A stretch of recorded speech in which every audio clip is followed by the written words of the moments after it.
All right, let's continue with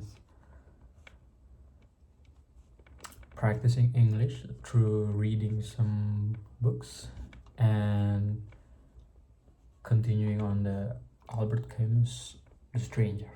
So right now we're on the chapter 2 and a little bit of recap. So the previous chapter is just talking about the introduction of the main character. His mother just died, and he visiting the hometown, I guess. Oh no, he is visiting the the old house, like a house for old people, and right now they're going through the cemetery process, something like that, burial process. And yeah, let's continue.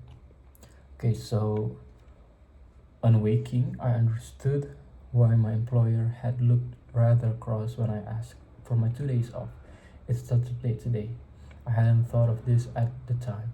It only struck me when I was getting out of bed. Obviously, he had seen that it would mean my getting 4 days holiday straight off, and one couldn't expect him to like that. Still, for one thing, it wasn't my fault if mother was buried yesterday and not today. And then again, I'd have had my Saturday and Sunday off in any case. But naturally, this didn't prevent me from seeing my employer's point. Getting up was an effort, as I'd been really exhausted by the previous day's experience. While shaving, I wondered how to spend the morning and decided that a swim would do me good. So I caught the streetcar that goes down to the harbor. It was quite like the old times.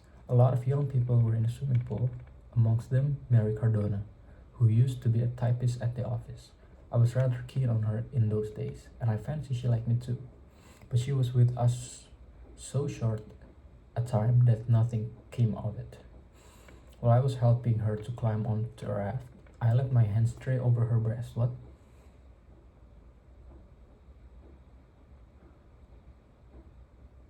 Okay. While I was helping her to climb onto a raft, I let my hand stray over her breast. Then she lay flat on the raft while I trod water. After a moment, she turned and looked at me. Her hair was over her eyes and she was laughing. I clambered up onto the raft beside her. The air was pleasantly warm, and half-jokingly I let my head sink back upon her lap. She didn't seem to mind, so I let it stay there. I had the sky full in my eyes, all blue and gold, and I could feel Mary's stomach rising and falling gently under my head. We must have stayed a good half hour on the raft, both of us half asleep. When the sun got too hot, she dived off and I followed. I caught up with her, put my arm around her waist, and we swam side by side. She was still laughing. When we were drying ourselves on the edge of the swimming pool, she said, "I'm browner than you." I asked her if she'd come to the movies with me that evening. She laughed again, said yes, if I'd take her to the comedy everybody was talking about, the one with Fernando in it. When we had dressed, she stared at my black tie and asked if I was in the morning.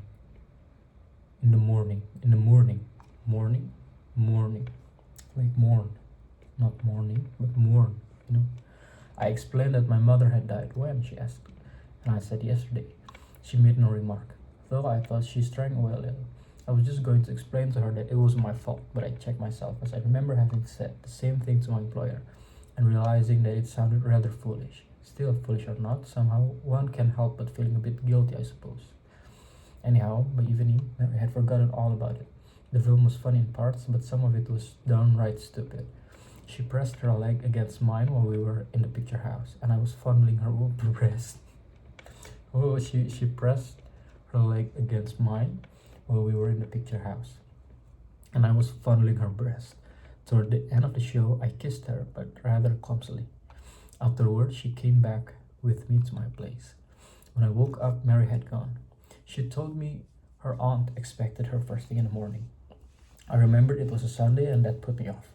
I've never cared for Sunday, so I turned my head and lazily sniffed the smell of brine that Mary's had left on the pillow. I slept until 10. After that, I stayed in the bed until noon smoking cigarettes. I decided not to lunch at Celeste restaurant as I usually did. They'd be sure to pester me with questions, and I dislike being questioned. So I fried some eggs and ate them off the pan. I did without bread as there wasn't any left, and I couldn't be bothered going down to buy it. After lunch, I felt at loose ends and roamed about the little flat. It suited us well enough when Mother was with me, but now that I was by myself, it was too large, and I had moved the dining table into my bedroom. That was now the only room I used. It had all the furniture I needed: a brass bedstead, a dressing table, some cane chairs whose seats had more or less caved in, a wardrobe with tarnished mirror. The rest of the flat was never used, so I didn't trouble to look after it. A bit later, for want of anything better to do, I picked up an old newspaper that was lying on the floor and read it. There was an advertisement of Christian salt, and I cut it out and pasted it into an album where I kept things that amused me in the papers. Then I washed my hand, and as a last resource, went out to the balcony. My bedroom overlooks the main street of our district. Though it was a fine afternoon, the paving blocks were black and glistening. What few people were about seemed in an absurd hurry. First of all, there came a family going for their Sunday afternoon walk. Two small boys in sailor suits with short trousers hardly down to their knees and looking rather uneasy in their Sunday best. Then a little girl with a big bow and a black patent leather shoes. Behind them was their mother, an enormously fat woman in a brown silk dress, and their father, a dapper little man, whom I knew by sight. He had a straw hat. He had a straw hat, walking stick, and a butterfly tie. Seeing him beside his wife, I understood why people said he came of a good family and had merit beneath him. Next came a group of young fellows, the local bloods, with sleek oiled hair, red ties, coats cut very tight at the waist, braided pockets, and square-toed shoes. I guess they were going to one of the big theaters in the center of town. That was why they had started out so early and were hurrying to the streetcar stop, laughing and talking at the top of their voices. After they had passed, the street gradually emptied. By the time all the matinees must have begun, only a few shopkeepers and cats remained about. Above the sycamores bordering the road to the sky was cloudless, but the light was soft. The tobacconist on the other side of the street brought a chair out on the pavement in front of his door and sat astride it, resting his arms on the back. The streetcars, which a few minutes before had been crowded, were now almost empty. In a little cafe, Chess Pierrot, beside the tobacconist, the waiter was sweeping up the sawdust in an empty restaurant, a typical Sunday afternoon. I turned my chair around and seated myself like the tobacconist, as it was more comfortable that way. After smoking a couple of cigarettes, I went back to the room, got a tablet of chocolate, and returned to the window to eat it. Soon after, the sky clouded over, and I thought a summer storm was coming. However, the clouds gradually lifted. All the same, they had left in the street a sort of threat of rain, which made it darker. I stayed watching the sky for quite a while. At 5, there was a loud clanging of streetcars. They were coming from the stadium in our suburb where there had been a football match. Even the back platforms were crowded and people were standing on the steps. Then another streetcar brought back the teams. I knew they were the players by the little suitcase each man carried. They were bawling out their theme song. Keep the ball rolling, boys. Wait, why did I sing it? Keep the ball rolling, boys. One of them looked up at me and shouted, "We licked them." I waved my hand and called, "Good work." From now on, there was a steady stream of private cars. The sky had changed again, a reddish glow spreading up beyond the housetop. As dusk set in, the street grew more crowded. People were returning from their walks, and I noticed the dapper little man with that fat wife amongst the passers-by. Children were whimpering and trailing wearily after their parents. After some minutes, the local picture houses disgorged their audience. I noticed that the young fellows coming from them were taking longer strides and gesturing more vigorously than at ordinary times. Doubtless the picture they'd been seeing was of the Wild West variety. Those who had been to the picture houses in the middle of the town came a little later and looked more sedate, though a few were still laughing. On the whole, however, they seemed languid and exhausted. Some of them remained loitering in the street under my window. A group of girls came by, walking arm in arm. The young men under my window swerved as to brush against them and shouted humorous remarks, which made the girls turn their heads and giggle. I recognized them as girls from my part of town, and two or three of them, whom I knew, looked up and waved to me. Just then the street lamps came on altogether, and they made the stars that were beginning to glimmer in the night sky paler still. I felt my eyes getting tired, what with the light and all the movement I'd been watching in the streets. There were little pools of brightness under the lamps, and now and then a streetcar passed, lighting up a girl's hair, or a smile, or a silver bangle.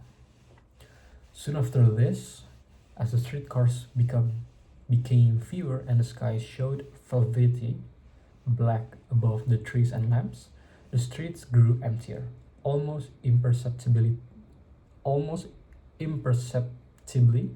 until a time came when there was nobody to be seen and a cab, the first of the evening, crossed, unhurrying, the deserted street. It struck me that I'd better see about some dinner. I had been leaning so long on the back of my chair, looking down, that my neck hurt when I straightened myself up. I went down, brought some bread and spaghetti, did my cooking, and ate my meal standing. I'd intended to smoke another cigarette at my window, but the night had turned rather chilly, and I decided against it. As I was coming back after shutting the window, I glanced at the mirror and saw reflected in it a corner of my table with my spirit lamp and some bits of bread beside it. It occurred to me that somehow I'd got through another Sunday, that mother now was buried, and tomorrow I'd be going back to work as usual. Really, nothing in my life had changed. Alright, so surprisingly, that is chapter 2.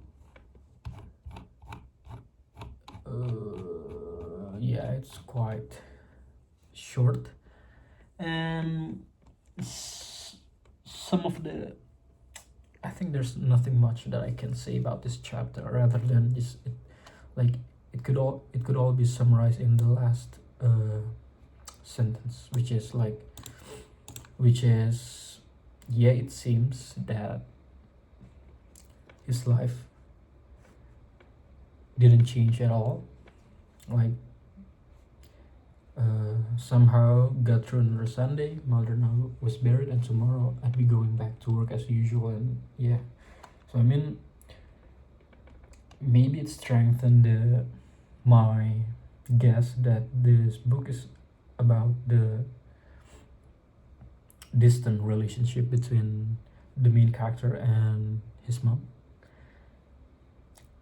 Maybe like the stranger in the title referred to the main character itself from the point of view his mother, and maybe we will delve deeper into the topic of the how distant relationship goes.